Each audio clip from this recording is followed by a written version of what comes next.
Next, I want to acknowledge the recent concerns around the potential delays in the Edgewater Bridge replacement project. I understand and truly share the community's frustration.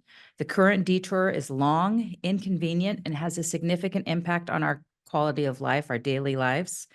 Replacing the 79-year-old bridge is an enormous undertaking. It's a complex engineering and construction challenge, and it's a top priority for our team because it must be completed quickly and safely.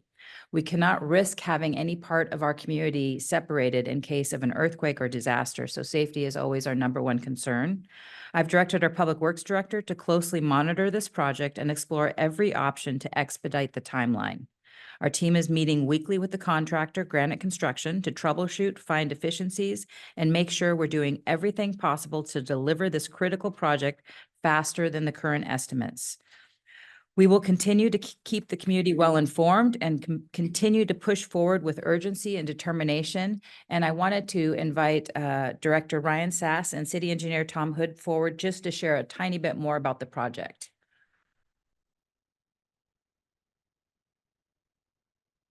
Thank you, Mayor. Good evening, Mayor, council members. We hear and we share the community's pain and frustration regarding having to extend the closure of the Mukilteo Boulevard for the bridge replacement. We recognize that the closure is inconvenient. It's a long and difficult detour, and it's a significant hardship for members of our community. I will ensure that Public Works project and construction management team explore all feasible contract options for schedule recovery and consolidation of activities to try to minimize the amount of additional closure time.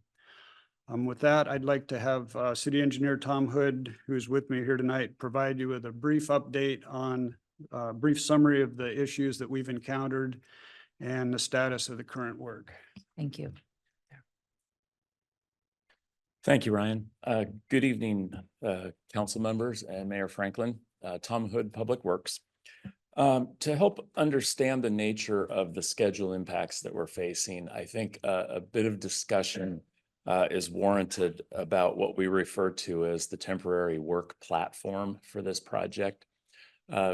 Essentially, the new bridge footprint will sit within the existing bridge footprint because you have to connect one side of the road to the other, obviously. And so we need a temporary platform across the ravine to support cranes and other equipment that'll be needed both to demolish the existing bridge, but also to construct the new bridge.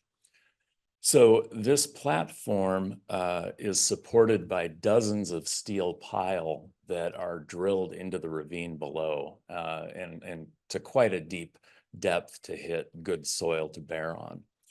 Unfortunately, we have encountered many unknown obstructions in the ravine as we've attempted to drill these piles.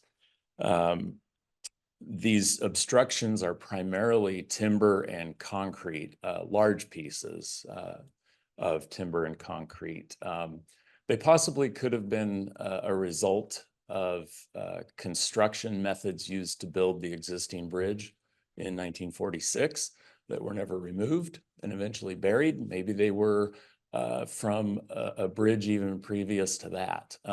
What we do know is that those obstructions were not found in our geotechnical investigation for the project, nor were they seen on any records of the existing 1946 bridge. So we truly did not know that they were there until we started drilling and ran into them. So these obstructions, as you can imagine, have added time and complexity to the construction of that work platform that we need.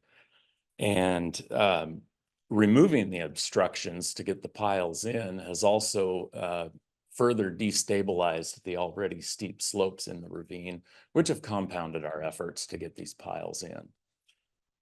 To echo the mayor's and Ryan's comments, I personally also sympathize with the impact to our community that this project has. It is very disruptive. It's a long closure. It's a long process.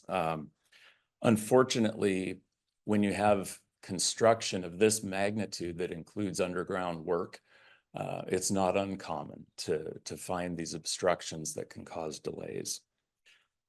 On a positive note, all of the piles for the work platform have now been installed.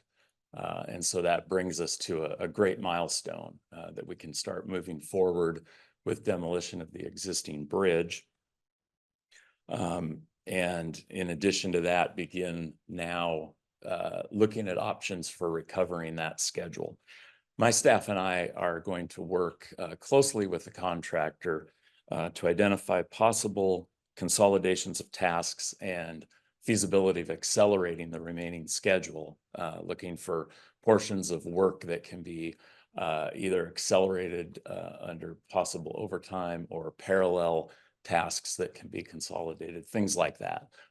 So we'll leave no rock unturned in our quest to get this project done.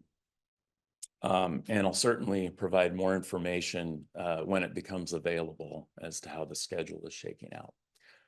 So happy to take any questions if you'd like, or I'll pass it back to Mayor Franklin.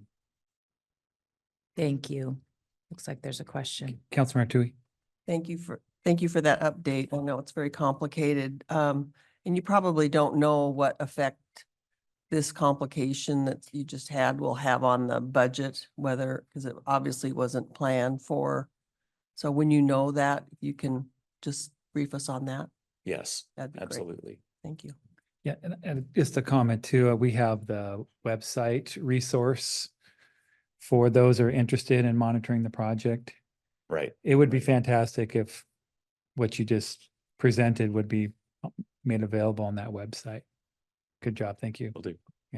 Yeah, thank you. Appreciate the work to follow up and keep us really informed, to keep the community informed and try to make up time on other aspects of the project. Appreciate it. Thank Absolutely. you.